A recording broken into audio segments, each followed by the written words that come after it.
VCU Sculpture department has a very glorious history, I'd say. It's really well known. I think it kind of had more like an underground reputation for many years, like decades, and but it has always been known as a sculptor school. It's always been known as a school that produces people that love to make things and make things well, but also make very interesting objects. And I guess it was 2004 for the very first time the sculpture department was ranked first by U.S. News and World Report. So that's when it sort of became a very publicly known great program.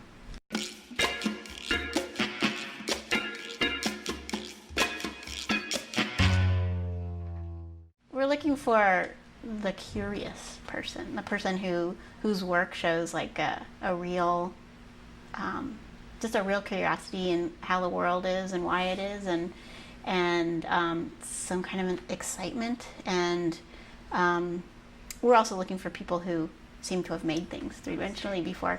But I think we're just looking for the most interesting and exciting artists we can find in there. The graduate program is extremely, extremely hard to get into. We get around 200 applications for 6 spots each year, so that means only about 3% of the people that apply to our program actually get in. And obviously there are way more than 6 people out of those 200 who are eligible to get in, and who are really, really interesting artists. And so it gives us this opportunity to put together a really interesting group of people from a wide spectrum of experiences and places and ways of making art. And so we very specifically put together those 6 people with the 6 people who are continuing into their second year. And we try to make a community that's really, really broad in its intellectual and artistic interest.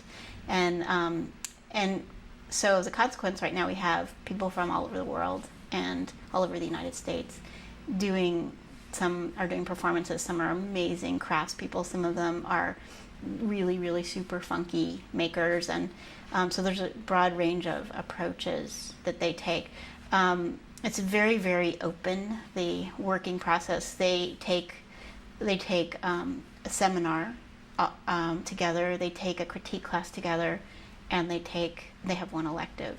And so unlike in the undergraduate program where people are filling in with all kinds of general education requirements and multiple classes that are about skill building, at the graduate level it's about making this huge wide open space where all they do is work, because the only way the work gets better is through making more work.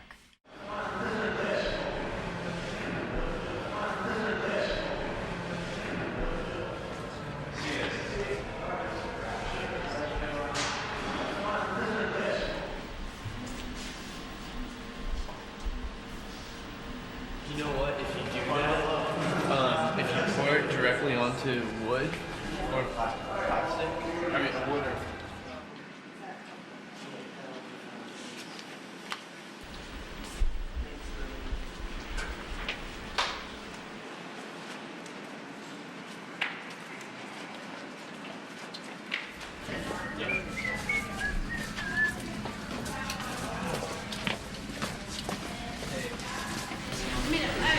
For example, we could, even without having seen everything, we could begin a conversation about what it seems we're being asked to do in here.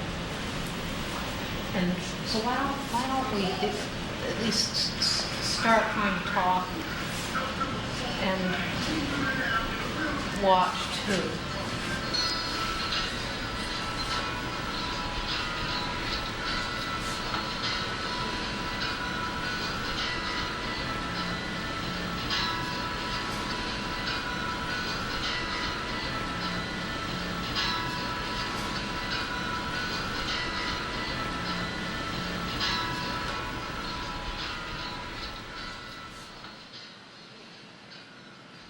And there's her Liechtenstein figure. You got her. Is that what it's called? Liechtenstein.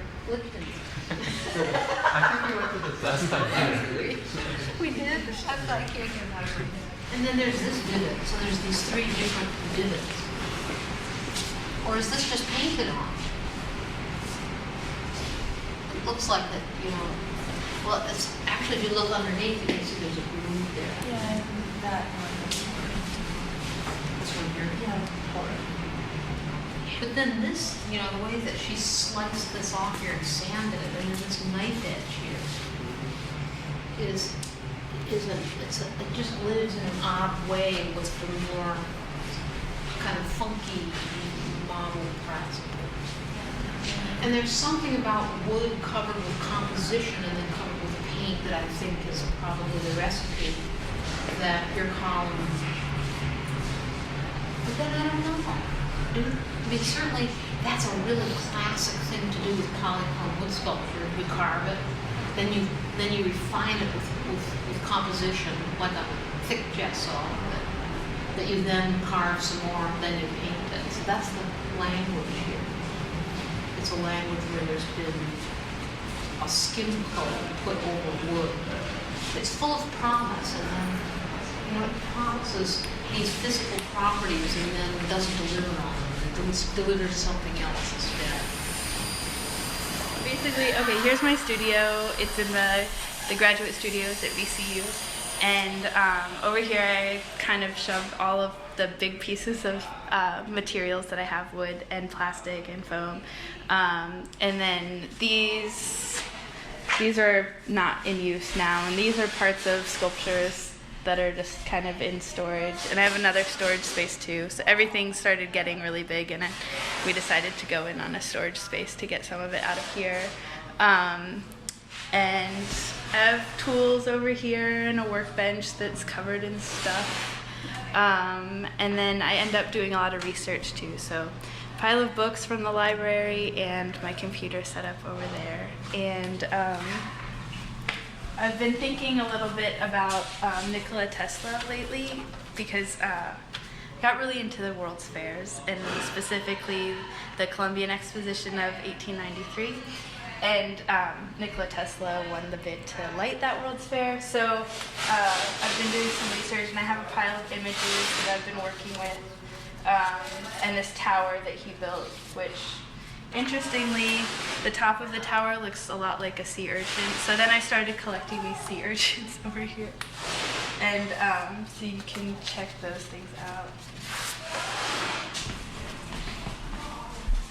Basically, I'm making a bunch of these stakes, recreating them in finished wood and tying them with silk. So then these sculptures of the stakes will be piled up in the space, and my plan is to stain the bottom so that they'll look like they were just pulled out of the ground, stain it and probably finish it similarly to how I finished the big fence that I made, add some other natural materials that'll also sparkle a little bit. The thing that I like about the stake and rider fence is that it's not held together with any kind of hardware, so it's just stacked pieces that uses gravity to hold it together. So there aren't any nails and there aren't any post holes that are dug, so it's really mobile. You can just, all you have to do is move it. So you can stack up the pieces, move it somewhere else, and build a fence there. And these kind of marking stakes imply that there's a true line. When they're used for surveying or something, they mark a more exact point. So the idea of this kind of fence that actually creates like a swath of no man's land in between. It's not just an exact line in the space. So it's kind of all about space and our relationship to land and fencing in that way.